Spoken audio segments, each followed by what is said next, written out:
Hi. If you want to use this lockdown period to plan your next trek or plan a hiking holiday, stay with me.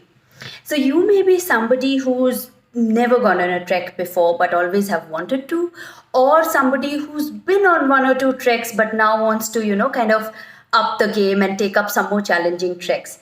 So, either way, I hope I'm able to help you with some information that you find useful. So I have been trekking for a really long time now. My first Himalayan hike was in 2001 when I walked from Gaurikund to Kedarnath. And since then, I have been to Rupan Pass, Everest Base Camp, Gokyori, Chola, Sarkundi, um, Sarpa, no, what was that? Sarkundi, Harkidun, some down south, some in, the Sayadaris, and a few hikes on my travels abroad. So I just wanted to give you some basic tips about how you can start your trekking journey. So, diving straight into it, treks are classified into difficult, moderate to difficult, moderate, and easy. Okay. Depending upon your preparedness, you can pick either of these, right? So, talking about what is a difficult trek. Okay. So, a difficult trek normally would last you or rather, it'll be 9 days or more normally. And on an average, you would be walking, let's say 16 to 20 kilometers on a daily basis. All right. The terrains are very challenging. So normally you will be walking on boulders, on gravel, on snow. You might be required to rappel down, ice walls or snow walls. You might be required to walk on glaciers or on frozen lakes or on frozen waterfalls, etc. The average temperatures are also very low. You might be touching sub-zero temperatures on most of the days. And the altitude, right? So you would mostly be walking on altitudes above 14,500 or more feet above sea level, which means you're dealing with really, really thin air, very low oxygen levels. So how you deal with all of that is a completely different discussion, and I'm not going there. But there are ways to prepare yourself for it. There are ways to acclimatize for those kind of weather conditions. So, like I said, that's a different topic. Now, to give you some examples of high altitude difficult treks, Everest Base Camp, Gokyori Chola Pass is definitely one of them. You have, the Stock Kangri in Ladakh. You have Goichala. You have Varvan Valley Trek. Marka Valley, and there are many more. Okay, these are only Indian treks that I'm talking about. If you are interested, there are beautiful treks other places elsewhere in the world as well. Now we come to the moderate to difficult treks. So moderate to difficult treks are the same, but there is a slight discount on the number of challenging days you have here. Okay, so the number of challenging days are going to be lesser as compared to a difficult trek.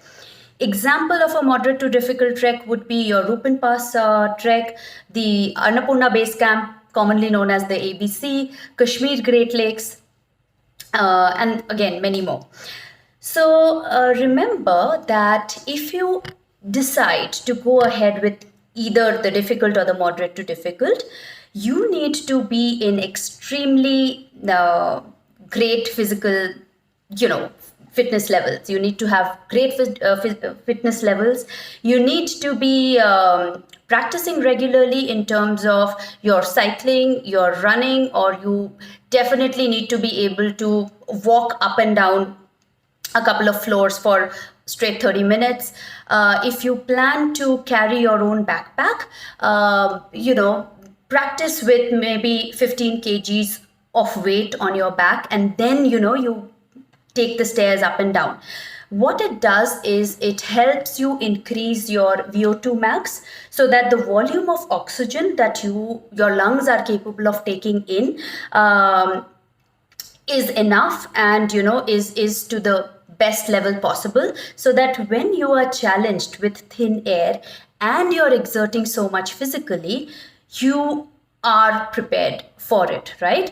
Another important thing is that if you decide to go on a difficult trek or a moderate to difficult trek, you need to have prior high altitude trekking experience.